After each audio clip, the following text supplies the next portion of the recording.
Hello everyone, welcome to study journey with you.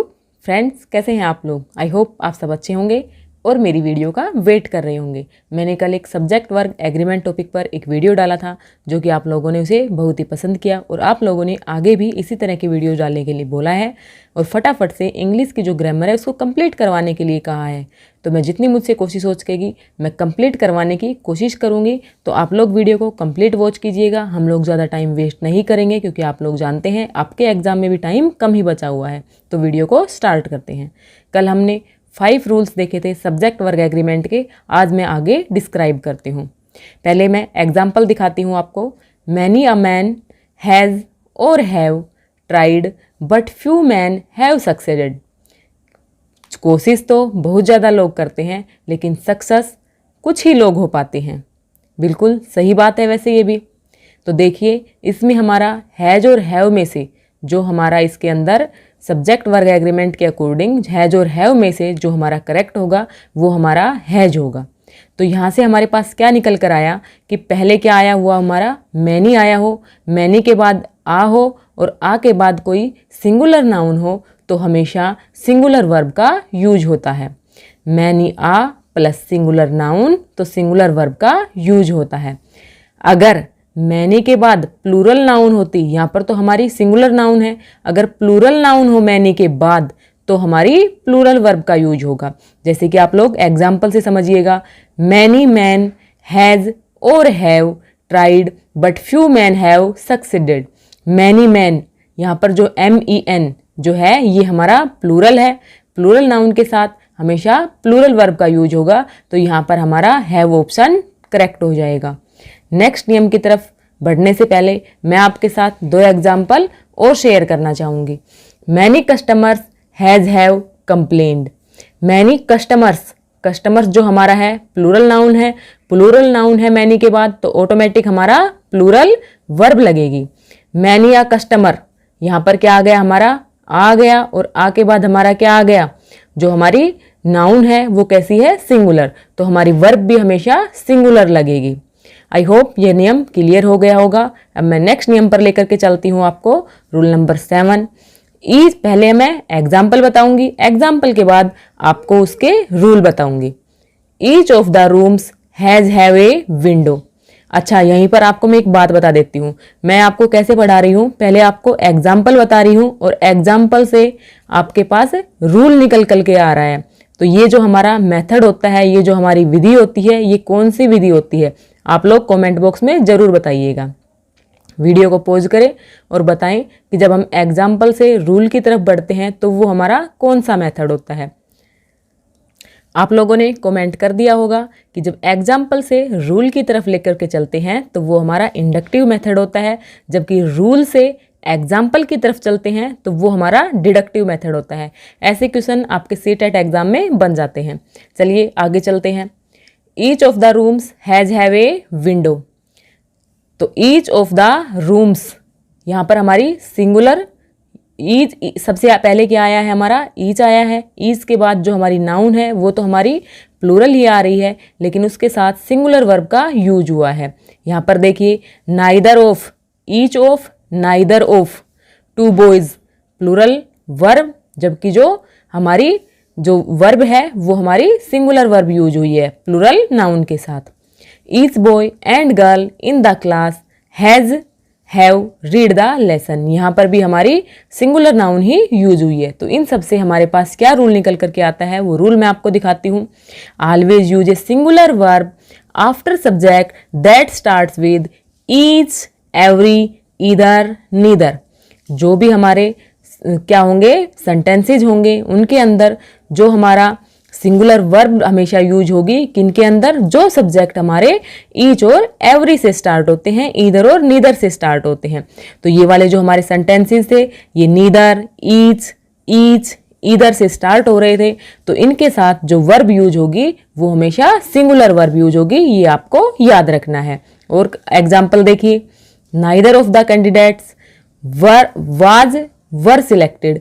यहाँ पर आप लोग इस नियम को अगर आपके दिमाग में है, आप लोग प्रैक्टिस करेंगे तो ये नियम आपके दिमाग में सेट होते जाएंगे।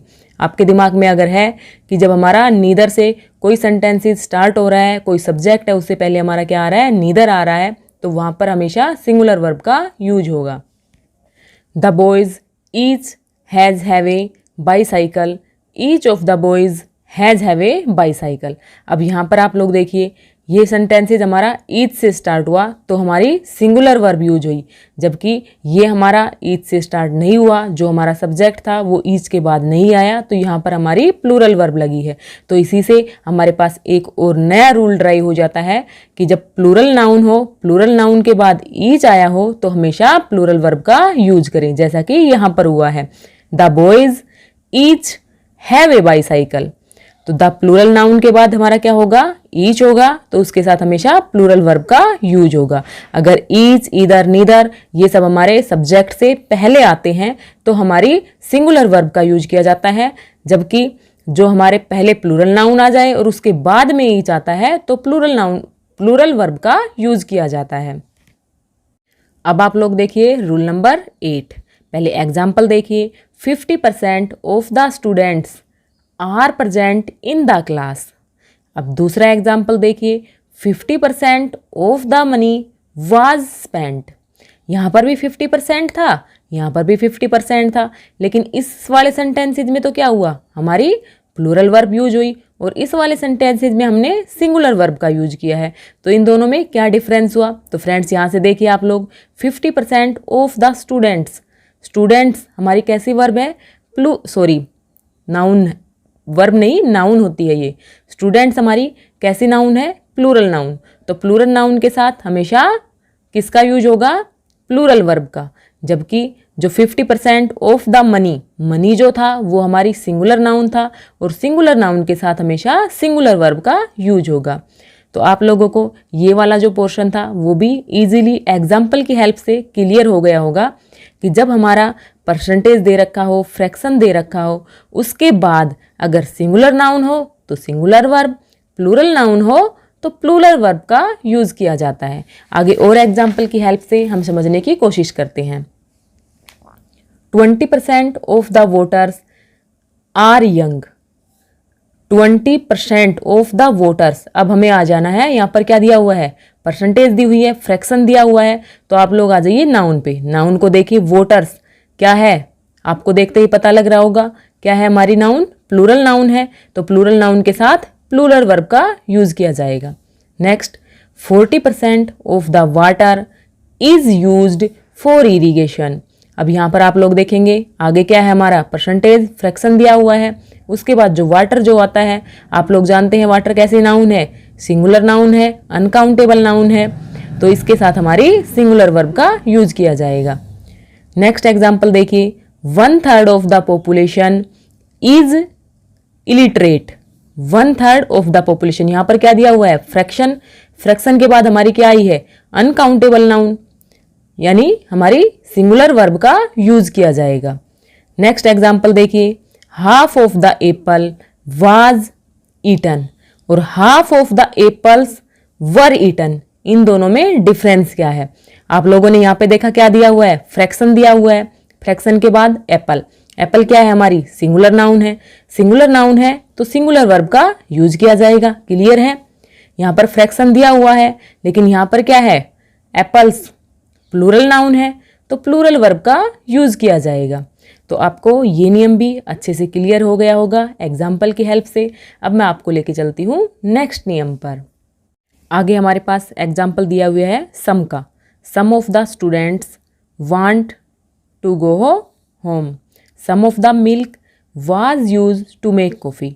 सम से स्टार्ट हो रहे हैं दोनों हमारे सेंटेंसेस यहाँ, लेकिन यहाँ पर आप लोग देखेंगे कि हमारे पास प्लूरल नाउन है और यहाँ पर हमारे पास अनकाउंटेबल नाउन है जिसको हम सिंगुलर नाउन में कंसिडर करते हैं। तो स्टूडेंट्स के साथ हमारी प्लूरल वर्ब लग जाएगी क्योंकि स्टूडेंट्स हमारा क्या है, प्लूरल नाउन, और मिल्क के साथ हमारी सिंगुलर नाउन का यूज हुआ है। तो इससे हमारे पास क्या नियम निकल करके आता है कि जहाँ पर सम ऑफ का यूज किया गया हो, सम ऑफ का यूज किया गया हो, देन उसके बाद सिंगुलर नाउन हो तो सिंगुलर वर्ब, प्लूरल नाउन हो तो प्लूरल वर्ब। आई होप आप लोगों को कोई भी दिक्कत नहीं आ रही होगी, आपको सारे जो मैं रूल बता रही हूँ वो इजीली दिमाग में सेट हो रहे होंगे साथ साथ। Most of their products is are expensive, तो most of their products is expensive नहीं होता, most of their products are expensive. Most of her time was spent at home. तो यहाँ पर आप लोग देखिए most of their products, most of आगे क्या आया है हमारा मोस्ट ऑफ, उसके बाद हमारी प्लूरल नाउन, प्लूरल नाउन के साथ प्लूरल वर्ब का यूज, जबकि जो टाइम है वो हमारी अनकाउंटेबल नाउन है, सिंगुलर नाउन में काउंट होता है तो उसके साथ हमारी सिंगुलर वर्ब का यूज किया गया है। तो ये भी हमारे पास एक रूल बन जाता है, most of singular noun singular verb, most of plural noun plural verb. अब आप लोग इस वाले रूल को देखिए, कहीं आप फ्लो में सारा गलत ना कर दे कि जैसे कि मोस्ट ऑफ आ रहा था तो उसके बाद प्लूरल नाउन थी तो हमने प्लूरल वर्ब का यूज किया था, लेकिन यहाँ पर ऐसा नहीं होगा। वन ऑफ के बाद अगर प्लूरल नाउन आती है तब भी हमारा सिंगुलर वर्ब का यूज किया जाता है। One of my friends lives abroad, आप लोग जानते तो होंगे ये बात कि लिव्स और लिव में जो हमारा सिंगुलर वर्ब है वो कौन सी है और प्लूरल वर्ब है वो कौन सी है। अब मैं ऐसी उम्मीद कर सकती हूँ कि आप लोग टेंसेस से भली भांति अवगत होंगे। तो वन ऑफ माई फ्रेंड्स, मेरे फ्रेंड्स में से एक, लिव एब्रोड, कहाँ रहता है, विदेश में रहता है। तो एक की बात हो रही है ना, लेकिन यहाँ पर हमारी क्या दिखाई दे रही है आपको, प्लूरल नाउन, जबकि जो वर्ब यूज होगी वो हमारी सिंगुलर वर्ब का यूज किया जाएगा। नेक्स्ट नियम पे चलते हैं। 50,000 rupees is a big amount for him. 10 kilometers is a long distance to walk. A singular verb is used with the measurement of time, money and distance. जहाँ पर time, money, distance ये सब क्या है, हमारी अनकाउंटेबल चीज़ें हैं। तो जब इनके साथ वर्ब का यूज किया जाएगा मेजरमेंट के टाइम पर, तो इसके साथ है किसका यूज होगा, इज का यूज होगा। यहाँ पर भी हम क्या बता रहे हैं कि जो 50,000 है वो एक बिग अमाउंट होती है। तो अमाउंट की बात हो रही है ना, मेजरमेंट की बात हो रही है, तो हमारी सिंगुलर वर्ब का यूज किया जाएगा। 10 किलोमीटर हमने क्या बताया, एक बहुत लंबी डिस्टेंस होती है, यानी हमने मेजरमेंट की बात की है, तो यहाँ पर भी हमारा सिंगुलर वर्ब का यूज किया जाएगा। आगे देखिए, 10,000 rupees were spent on decoration. अब आप लोग बोलेंगे कि यहाँ पर आपने वर लगा दिया और यहाँ पर आपने रुपीज के साथ सिंगुलर वर्ब लगाई और यहाँ पर आपने प्लूरल वर्ब लगाई, क्योंकि वहाँ पर जो था ये जो हमारी चीज़ें थी रुपीज़ वाली या फिर किलोमीटर्स वाली, तो वो किस में थी, अनकाउंटेबल नाउन में थी, क्योंकि वो एक अमाउंट को, मेजरमेंट को प्रदर्शित कर रही थी। लेकिन यहाँ पर ऐसा नहीं है। 10 rupees were spent on the decoration, जो 10,000 रुपीज़ थे वो डेकोरेशन पर खर्च हुए हैं, तो वो क्या हो गई, एक ज़्यादा अमाउंट है, यानी प्लूरल नाउन है तो प्लूरल नाउन के साथ प्लूरल वर्ब का यूज किया जाएगा। आज की वीडियो को यहीं पे एंड करती हूँ। आई होप आप लोगों को ये सारे नियम समझ में आ गए होंगे। आप लोग पीडीएफ के लिए बोल रहे थे, तो कल मैं इस टॉपिक को कंप्लीट करवा दूंगी और आप लोगों के साथ कंप्लीट पीडीएफ को टेलीग्राम पे शेयर कर दूंगी। फ्रेंड्स, वीडियो को कंप्लीट वॉच कीजिएगा, अपने दोस्तों के साथ ज़्यादा से ज़्यादा शेयर करें, क्योंकि जब आप लोग सपोर्ट करेंगे तो मुझे भी पॉजिटिव मोटिवेशन मिलेगा और मैं आप लोगों के लिए जल्दी जल्दी से सारे टॉपिक्स कंप्लीट करवा दूंगी। Thanks for watching.